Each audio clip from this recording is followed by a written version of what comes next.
got Lizzie with us. Thank you for your time. Hello. Hello, nice to see you. So you've just completed a race in the Oliver's Mount. Is that your first race? Yeah, that's my very first race, so I'm kind of not a newcomer anymore, but I am at the same time. It was the first race and first weekend. But How was your first lap? this morning it was interesting. Obviously, I'm used to there being a little bit of runoff if you're going to fall off or things aren't so close. Yeah.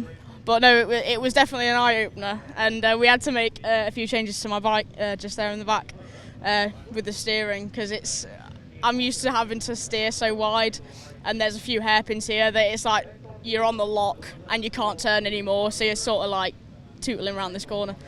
Yeah, I saw you go out this morning in like groups of 3 with a tutor. Like, how did you find that? I'd love to have had a tutor because everyone sort of disappeared and did their own laps, but I prefer it sort of making my own way around, learning it myself. It's always useful to follow someone, but when you're trying to figure something brand new out, sometimes I like doing it on my own. Okay, so have you done much road racing? This is the first race racing, or? This is the first one. I turned 18 in November, and yeah, this is the first one, but it is the starting point of something quite huge, I think. So how did you get into racing? Pretty much my dad took me to a pit bike track in 2017, early 2017, probably late 2016 maybe, to watch. And then he was like, I want to have a go at this. So he bought me a bike, and I went out and just started doing a few track days. Started riding Easter 2017, and 6 odd years later. And now you're road racing. Yeah, to be fair, I never thought this would be what I'd be doing. I sort of looked at the TT and went, that is not for me. And then as I grew up, it was like, actually, looks pretty cool. So now you're thinking about doing TT this year? Not this year, no. It's just a bit of I've only just turned 18, so maybe when I'm 25, 2027 that'll be, I think. Maybe a bit later in the year. You never know, you might learn really fast and want to go earlier. Yeah, I mean, I've got some sort of good people around me to keep my head right. I've got my crew chief, Andy. My rider, yeah, that's Andy there. My rider coach thing. My rider. Who's that? I don't know. my rider. My rider. How do I say? His mentor. Yes. Dom Herbertson. He dragged me over earlier. Yeah. But they're all sort of pointing me in the right direction to do the right things. So would you say it's a friendly paddock then? You're getting tutoring from all different people? Oh yeah, definitely.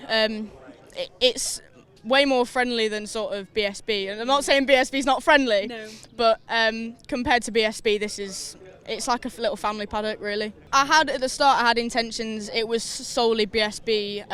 When I had a friend pass away, Ben Godfrey, and he was in the stock thousands. And I think he was moving through to superbikes. Sort of, he probably would have been there now, but during COVID he went to track day and passed away. And then it was sort of I think I'm going to go and do stock thousands and do it in sort of his honour almost. Yeah. And then I don't really know. I sort of sat down one day and started looking at onboard videos and stuff of the TT, and just thought it actually looks a little bit more fun than track riding. It's just so much more. I don't know. I don't really know how to describe what I think about it. It's a really odd sort of feeling, but I definitely prefer that road to tracks. So would you say your friend that passed away then, that inspired you to do track, or road racing? I wouldn't say it inspired me to do road racing. It sort of like it inspired me to do more and go further. And then with that then came me just curious one day. Honestly, I just looked and was like, actually, that's quite cool. And then I asked my parents about it, because I've been thinking about it for a lot longer than they thought I had. Yeah. And then I obviously mentioned it to them, and they were like, are you mad, sort of thing, and then sort of supported me through it. How long did it take for them to come round? Oh no, straight away. Really? Yeah, they didn't stop me or anything. So we just need to state the obvious and say that you are the youngest female to compete at Oliver's Mount. See, I didn't actually know that until I came this weekend. I thought I was going to be the youngest of the meeting at least, but no, youngest female to ever compete in Oliver's Mount.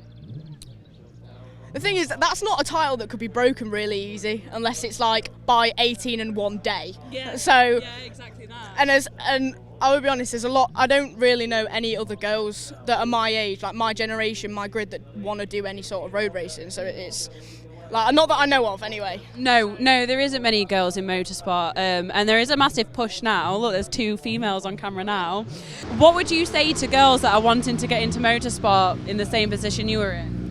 I wouldn't say do it this way. Don't go here, because you'd probably scare the pants off yourself straight away. Yeah. But definitely don't ever be scared of what any other little boy's going to say to you, because it doesn't matter. Like, you're there doing exactly the same as what they're doing, and you can do exactly what they can do. Just maybe even better. Maybe even better.